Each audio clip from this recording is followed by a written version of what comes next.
दिल्ली में सांसदों के लिए बने 184 फ्लैट्स का पीएम मोदी ने किया उद्घाटन। आधुनिक सुविधाओं और ग्रीन टेक्नोलॉजी से लैस हैं ये फ्लैट्स। उद्घाटन के दौरान पीएम ने कहा, इन 4 टावरों को बहुत सुंदर नाम दिए गए हैं, कृष्णा, गोदावरी, कोसी और हुगली, जो भारत की 4 महान नदियों का प्रतिनिधित्व करते हैं, जो लाखों लोगों को जीवन देती है। चुनाव आयोग ने कांग्रेस सांसद राहुल गांधी को नोटिस भेजकर उनके वोट चोरी वाले बयान पर मांगे सबूत। राहुल ने 7 अगस्त को महादेवपुरा विधानसभा सीट पर 1 लाख से ज्यादा वोट चोरी होने और एक महिला के 2 बार वोट डालने का लगाया था आरोप। वहीं सीईओ ने कहा कि राहुल ने जो प्रेजेंटेशन भेजा वो चुनाव आयोग के रिकॉर्ड से मेल नहीं खाते। भारत के थल सेना अध्यक्ष जनरल उपेंद्र द्विवेदी ने पाकिस्तान से जल्द ही दोबारा युद्ध होने की जताई आशंका। कहा, अगला युद्ध जल्द हो सकता है, हमें उसी के मुताबिक तैयारी करनी होगी और इस बार हमें ये लड़ाई मिलकर लड़नी होगी। इसरो के अध्यक्ष वी नारायणन ने की घोषणा। कहा कि भारत जल्द ही अमेरिका के 6500 किलोग्राम के संचार उपग्रह को लॉन्च करेगा। 50 साल पहले जिस देश के पास उपग्रह तकनीक नहीं थी, उसने अब तक 34 देशों के 433 उपग्रहों को लॉन्च किया है। उन्होंने कहा, अमेरिका से मिले छोटे रॉकेट से भारत ने अपने अंतरिक्ष कार्यक्रम की नींव रखी थी। अमेरिकी राष्ट्रपति डोनाल्ड ट्रंप की टैरिफ की धमकियों के बीच केंद्रीय मंत्री नितिन गडकरी का बड़ा बयान। कहा, जो लोग दादागिरी कर रहे हैं वे ऐसा इसलिए कर रहे हैं क्योंकि वे आर्थिक रूप से मजबूत हैं, उनके पास तकनीक है। अगर हमें बेहतर तकनीक और संसाधन मिलेंगे तो हम किसी पर धौंस नहीं जमाएंगे, क्योंकि हमारी संस्कृति हमें सिखाती है कि विश्व कल्याण सबसे महत्वपूर्ण है। अमेरिका से बदला लेने की तैयारी कर रहा भारत भी अमेरिका से आने वाले सामान पर लगा सकता है अमेरिका के बराबर टैक्स। अमेरिका ने भारत से आने वाले स्टील और एल्यूमिनियम पर बढ़ाई 50% तक की ड्यूटी। इस मामले पर गंभीरता से विचार कर रही है भारत सरकार। कांग्रेस नेता राहुल गांधी द्वारा चुनाव आयोग पर लगाए गए आरोपों पर केरल भाजपा प्रमुख राजीव चंद्रशेखर का बयान।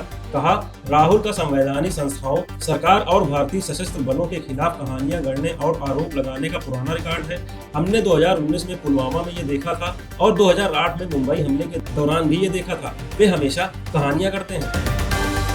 भारत पर भारी भरकम टैक्स लगाने के बाद अब चीन पर भी रूस से तेल खरीदने को लेकर टैरिफ लगाने पर विचार कर रहा अमेरिका। चीनी विदेश मंत्रालय ने एक बयान में कहा, रूस सहित दुनिया भर के सभी देशों के साथ सामान्य आर्थिक, व्यापारिक और ऊर्जा सहयोग करना चीन के लिए कानूनी तौर पर वैध है। हम अपने राष्ट्रीय हितों के अनुसार तेल खरीद करते रहेंगे। पाकिस्तान के आर्मी चीफ आसिम मुनीर का बड़ा बयान। उन्होंने फ्लोरिडा में भारत और पाकिस्तान की तुलना करते हुए पाकिस्तान को बताया बजरी से भरा डंप ट्रक। उन्होंने कहा, भारत एक चमचमाती मर्सिडीज की तरह है। इसके बाद सोशल मीडिया पर मुनीर के इस बयान का उड़ाया जा रहा मजाक।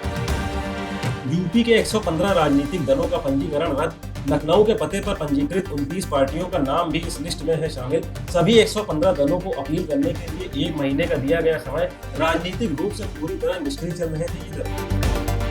यूपी विधानसभा का मानसून सत्र शुरू होने से पहले लखनऊ में भाजपा की ओर से सपा पर किया गया तंज। भाजपा एमएलसी सुभाष यदुवंश ने अपने पार्टी कार्यालय के सामने होर्डिंग लगवाकर साधा निशाना। इस पर लिखा है, सपा के पीडीए पाठशाला का काला सच, प्रदेश का कोई भी अभिभावक अपने बच्चों को ए फॉर अखिलेश और डी फॉर डिम्पल नहीं पढ़ाना चाहता।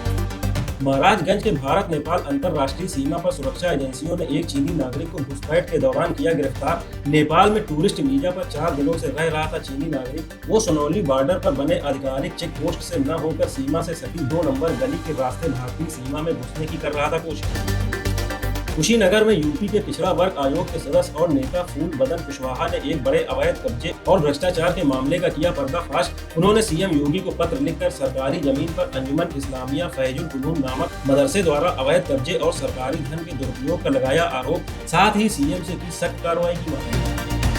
अहान पांडे और अनिल पड्डा की फिल्म सैयारा बॉक्स ऑफिस पर रही हिट। फिल्म ने 24 दिनों में की करोड़ों की कमाई। रविवार को भी चला फिल्म का जादू। मोहित सूरी निर्देशित सैयारा ने वॉर को पछाड़कर टॉप फिल्मों की लिस्ट में हासिल किया 15वां स्थान। गरियाबंद जिले के एक युवक को क्रिकेटर रजत पाटीदार का मोबाइल नंबर मिलने से हुआ हंगामा। सामने आई तकनीकी गड़बड़ी की बात। इस वजह से मनीष किसी नाम के युवक को आने लगे विराट कोहली, यश दयाल और एबी डिविलियर्स जैसे क्रिकेटरों के फोन। विराट कोहली के बड़े प्रशंसक हैं। वहीं बाद में पुलिस ने नंबर वापस रजत पाटीदार को लौटा दिया।